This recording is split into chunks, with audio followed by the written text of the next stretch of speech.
Hey everyone, my name is Hannah Hobbs, and this is my podcast called Hello with Hannah. Thank you so much for joining and listening in today. And I am super excited to have three of my sweet friends here with me on this episode today. Ladies and gentlemen, may I introduce to you Shelby, TAYLA, and Rachel. You can clap them in. Okay, I'm so happy that you guys are here and able to have this chat today. And today we're going to talk about one of my kind of favorite things in life, which is Friends. We're going to talk about Friends, and not specifically the TV show, although if it comes up, I'm not going to stop it. We'll just talk about it and keep flowing. But I want to talk about friendship today because, I'll just share this with you guys. But for me personally, I'm 37. I am a mom. I've been married 14 years. I've been through a few different stages of life now. Going through school, studying, joining the workforce, a bunch of different seasons in life. And I never realized what a treasure it would be to have close friends. I never knew what a gift friendship would be in my life and in different seasons of my life. And so I'm keen to talk about it because I know that some people are the type of people who they have a ton of friends, but maybe not necessarily feeling like they're super close to anyone. Like they've got heaps of people they know, heaps of people they talk to and see all the time, but maybe still at times feel like, I don't know if I have a close friend. And then you've got people who have that inner circle, that tight group that's been with them from the beginning. And, I guess everything in between. But I'll talk to you guys today about friendship because I have different observations about each of you when it comes to this. No pressure. I'm going to talk about it. I'm scared. But I thought we'd start off by just saying, what's my question just to get things rolling is what is a quality that you really appreciate in your friends? If you think about some of your closest friends or people who have been such a gift to you, what comes to mind? What qualities do they have that you think kind of stand out? The first thing that comes to my mind is consistency. Yeah. A friend that is consistent. Whether or not you find yourself in a good mood or a bad mood or just a neutral mood or in different seasons of life, someone that is consistent no matter how you may be feeling. Yeah, I found that to be really powerful. It's they see you at your best and your worst. They know your bad stuff. Yeah. And they're still there. That's good. Yeah. It comes with consistency, but I think if people are just intentional people, they make sure they check up on people. They're intentional with the small things as well, not just the big moments. Yeah. Intentionality, number one.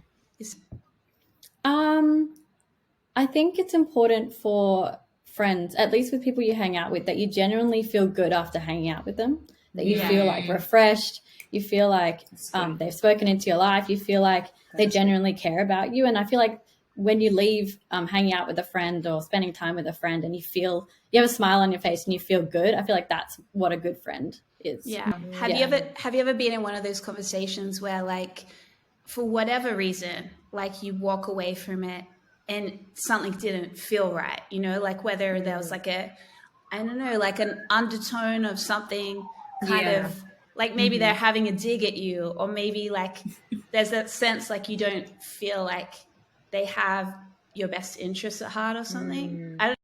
Yeah. It's.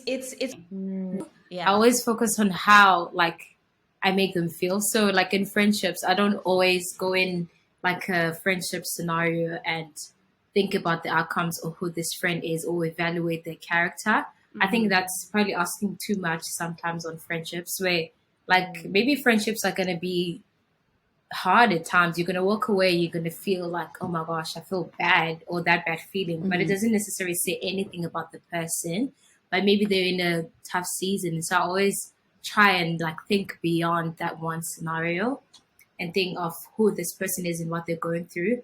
But I guess if it keeps on happening, then you have another conversation and be friend, what's happening? Because if you're really friends, I think the space to have those conversations and be like, this is making me feel a certain way. I think maybe that is welcomed if you are really friends. But then if you're not friends, then you don't have to speak to them again. I think about like a lesson I feel like I really learned in a major way just a few years ago was like the importance, and it touches on what you're saying, Shelby, like the importance of speaking the truth. And I guess that has to come like in love, you know, because sometimes people speak the truth, but really they're just like, you know, but speaking the truth to a friend because you love them, and also inviting people in to speak truth into your life. And so like that was a big turning point for me, because I don't know if you guys feel the same, but I love being around people who are a lot like me. Yeah, like, me too. Me too. They laugh at what I laugh at. Like they feel the same feelings that I do about situations. But I think about, you know, like the Bible talks about like I being like iron that sharpens iron to one another. Yeah. I imagine that there's like a requirement there that you're not the same, because otherwise there's no sharpening going on, right? So anyway, I'll just get to the point and say, like, I realized I had to invite people in who were different to me and who thought about things differently to me. And it was actually such an uncomfortable experience. Yeah. Because I was used to probably predominantly being around people who were thinking the same way. And now suddenly I've got someone going, no, I don't see it like that. And I'm like, oh. And I don't know, have you guys ever had like experiences like that where someone, you know, like an iron sharpens iron type of situation? Can you think of anything where like a friend has said something to you and it's been helpful, but it's uncomfortable?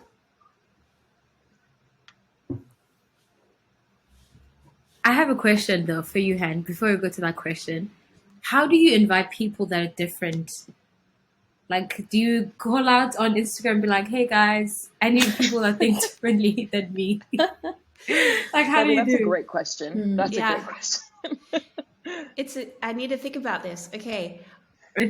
I think like there are certain people who you gravitate towards naturally. This is my experience. Don't take this as like the overall rule, but like there are people you just gravitate towards. You're like, oh, that's my person. Like that person, we just get each other. Yeah.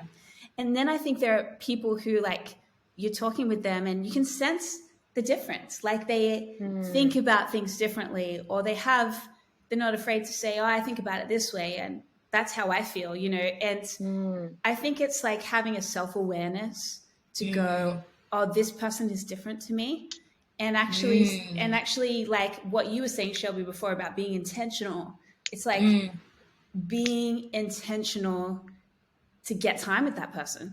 You know, like, because you know that they see it different, and it's not necessarily your most comfortable place, but like, hey, let's hang, or let's go for a walk together, and you know, inviting that relationship into your life. Like I think it requires intentionality as well to go, cool, like it's comfortable for me to call my best friend every day, but it's like less comfortable for me to reach out to someone who I don't have as much connection with, but I know that person is really special and is like different to me, and I want to think differently. I want to invite even just like other worldviews and other like perspectives on God even, and life, and how to walk with him, and different life experiences. I want to know.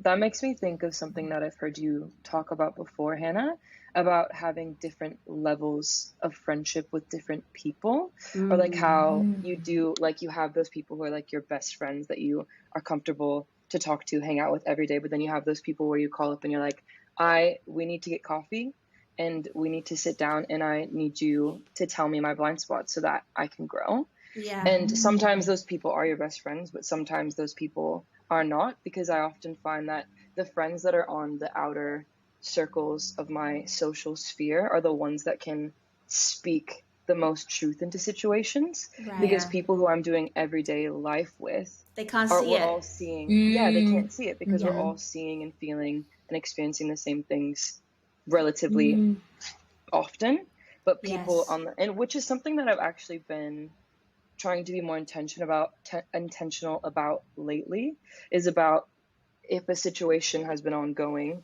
and I've talked to my closest friends about it a couple of times, like over a couple of weeks, I'll be like, okay, I need to talk to people who are a little bit further away from this to gain a bit of perspective, to see if I am just being crazy or if what I think is, like to sift out. And often those people are older than me. Like often those people are a different level of maturity than I am, because those relationships, kind of like what you're saying, the iron sharpens iron relationships are really important, but also I love that. I love that thought, because I don't know if you guys find this with your closest friends, but like sometimes if I share a hurt with them or something that I'm like wrestling with, because they love you, they're so quick to jump on like the loyalty side of things. And I'm guilty of this too. It's like someone tells me someone was mean to them and I'm like, tell me their name. Like, tell me their name. You would. Let's pull Give up. me their number. Let's pull up. You would. Yeah. But like, even though I think there's something sweet in loyalty and sweet in having people that are always for you no matter what. Like, there is also a necessity to invite people in who will go, hey, like, do you think like there's something you could have done different? Do you think that, and like you're saying, Rach, like I think a person outside the scenario can see it more clearly sometimes because they're not as emotionally weighed down by it. I feel like those are usually Taylor, hard though. Yeah, it's hard. I feel like Taylor, you have like a bunch of different friends. Like that's what I've noticed about you. Like you have obviously like your friends from church, your friends maybe from school or growing up. Yeah. You have like work friends, and you are so like present for your friends. I feel like every wedding I'm at, you're there, and you're like you and your husband are there. And from my own personal experience, like I've witnessed you guys like just show up for people, be so consistent. Like you truly are one of the more consistent people that I know. But like for you as a friend to other people, like I guess my question is specifically like, what do you think makes a good friend? Like how can we be a good friend to others? Because it's so easy to think like, oh, what can people do for me? How can I get better friends? But like for anyone listening and for us even, like how can we be a better friend? Yeah, for sure. I think one of the main ways I find for me is obviously I want to be a friend. There's people that I want to be my friend, and I want them to know that I'm their friend, and I want them to, understand me and get me. And I kind of want to do the same for other people. But I feel like, especially for friendship, it's important that you celebrate the other people's wins like they're your win. And I think when you have a good friend that genuinely wants to see you get that job promotion, genuinely wants to see you like, I don't know, get a raise or like get pregnant, I don't know, anything to do with like anything like that. They genuinely want to see you do the best you can in any situation. I feel like that's what makes a good friend, and that's how I want to be a friend to other people. I don't want to make someone feel like I'm pulling them down when they share something with me, like, because it's easy to compare yourself, especially with people that are close to you. Obviously with people who aren't so close, but especially with people who are close to you, comparing your lives. And I feel like it's really important to make sure that you celebrate their wins and genuinely just want the best for them. It's huge. I feel like that is such a massive, massive point, right? Because all through life, like I think like, specifically I think of high school. And it's like you have all of these measures in high school. It's like, this is my mark that I got in this exam. I got picked for this team. Did you get picked for that team? I'm in the musical. Are you in? Did you get cast for the musical? Like there's all these like measures, and it's like one thing to say, oh, I'm going to celebrate my friend. What do you do when your friend gets something that your heart desires too? Like you mentioned, pregnancy. Like I have friends who, like they would love to be pregnant and they've had difficulty falling pregnant, and I remember specifically this one dear friend of mine that I grew up with, she had a very long stint of like having difficulty falling pregnant. And then when I fell pregnant for the first time, I felt a little bit like hesitant to share the news. I knew that their journey had been so difficult. And so I was kind of like, you know, I just felt that tension. And when I called her, when I tell you, I genuinely felt from the other side of the call like this, like true, authentic celebration. And like, she was just so happy. Like it was actually one of the best reactions out of everyone I told. And it didn't feel forced or like fake or anything. It just felt like so loving and so, I don't know if it even felt a bit like, this sounds weird, but like sacrificial in a sense, like that there was this pain in it, but like there was equally at the same time pain and then just this total elation about this news I was sharing. And I thought, I don't think I'll ever forget that idea of, it's one thing to say like, hey, Rach, you got this job. I'm so happy for you, but not feel it. It's a whole other thing to like put your full heart behind it. You know, have you guys ever been in a situation where you've like celebrated something that had a tinge to it, like hurt a little bit? Yeah. I remember like 4 years ago, one of my like best mates, they told me that they were coming to college. And I had been wanting to come to college for like years. And I was so happy. Like I was so genuinely happy for them. But there was this thing, like this thing that was like, oh my gosh, like why not me? Wait, you're in Cape Town. You got this like dream to come to Australia, to study the Bible, to be here. Which is where we are right now in Sydney. But that's why it happened. Hallelujah. But like you have this thing, and then your friend essentially gets it first. Yeah. She calls me. She's like, oh my gosh, God has come through. And I'm like, hallelujah. Thank you, Jesus. I'm genuinely happy for them. But I think in the same breath, I was like, God, like, when is it happening for me? Like, there was this deep hurt almost. And in that moment, it wasn't towards her. It was towards God. And I think that was a good path for me because I could evaluate it with God and not her. Because if I had put her in that comparison lane, it maybe would have hurt our friendship. But I took it up to God and I was like, God, why, man? What's happening, you know? And I genuinely was honest. And I think we need to be honest with ourselves. We can't pretend that, oh, it doesn't hurt.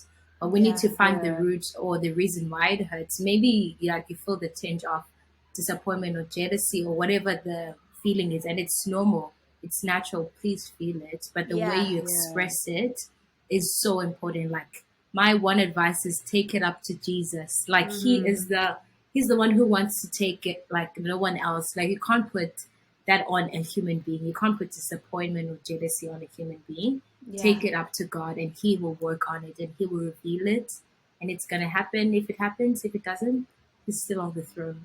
I really like that idea that like to be authentic and celebrate a friend. It's not like the pain needs to be gone. It's not like you have to do it without feeling any sense of like, oh God, I wish that was me. But you can, do you think you can hold both? Both, definitely. Yeah, I still find that I'm learning how to do that, you know, like learning. I don't know if this is going to be for the rest of our lives, but I just, you know, often find myself in a scenario where I'm like, you know, you get to where you want to be and then suddenly you've got this new thing that you would love to see happen. And then you see it happen in someone else. And it's like, oh, like, but learning to like you're saying, hold both the tension. And like you said, ultimately we can give it to God and trust him. Like, cast our cares upon him. I was pulling up a few different scriptures on friendship and I just thought I'd read them. Wow. And then see if we feel anything. Love it. So, okay, ready. 1 Corinthians 15:33. Do not be misled. Bad company corrupts good character. Ooh, that's the tea. How do you feel? I feel like it really that's does. the tea. No, that's actually a conversation. Well, not like, sorry, that sounds so dramatic. Not specifically on like bad company being present in my friends and I's lives, but Sure. I've recently entered my mid-20s, and many of Ooh. my closest friends, we are all in our mid-20s era living our lives. And it is such an interesting time. It's a good time, but it's an interesting time. And that, I don't know, I feel like we kind of all feel like we're meant to be more adults than we are, but then what does it mean to be an adult, you know? Yeah. And it's Yeah. funny and like really encouraging to navigate that with a group of people. Yeah. But at the same time, I've been having conversations with one of my closest friends recently about the fact that the friendships we are building now are likely going to be the ones that we will have for the next 10 years, 20 years, like the lifelong Sure. friendships, and being really intentional about who we allow to be in that space. But it's Yeah. who the friends are that you live life with genuinely do shape who you are. It's And true. it's scary and it's true. I feel embarrassed to say this sometimes, like, but I sound so much like my friends sometimes, like even just like mannerisms or like certain things. Like it's, you know, in growing up, when I was growing up in church as a teenager, like there was that common saying like, oh, you become like who you hang around. Yeah. But it's completely true. Like it's true. So true. Yeah, like in terms of like if the majority of people you hang around, you know, are into a certain sport or whatever, suddenly you find yourself watching that same sport. Like or, you know, even in terms of like, yeah, like things that you say and little sayings and off the cuff comments like that are, you know, just like give you character in your vocabulary or whatever. Like it becomes very alike, but it is scary to think like that's that scripture, like bad company corrupts good character. It makes me want to like make sure always like the people I'm inviting in are kind of pushing me towards the things of God and pushing me forward in my life and challenging me and sharpening me. Or another one is, let me see. I like this. Ecclesiastes 4:10. If either of them falls down, one can help the other up. But pity anyone who falls and has no one to help them up. Oh my gosh. So sad. That's sad. I remember hearing this message from Lisa Bevere once, where she was actually talking more specifically about a mentor. Like she's like, some of you are here and you're like longing for someone to come and put their arm around you. Like you're longing for someone to come and take care of you and someone to like speak into your life. And I remember sitting there going, oh yeah, she's talking to me. Like I felt that longing at the time. And then she's like, but you just need to go and care for someone else. Like you need to go and take someone else out for coffee and pray for another person. And essentially, like, I guess what she's saying is you can trust God with it. But in the meantime, like, why don't you go and be a friend to someone? Like, why don't you go and reach out? It's so hard to do that though, when you're just like, but I want someone to care for me. Like I want someone to, you know, look out for me. But I think it is a good discipline. I think sometimes we get so like, you know, inward focused. Okay, I'll just do like one or two more scriptures. I like this. This is a sweet one. Proverbs 27 verse 9. Perfume and incense brings joy to the heart, and the pleasantness of a friend springs from their heartfelt advice. Wow.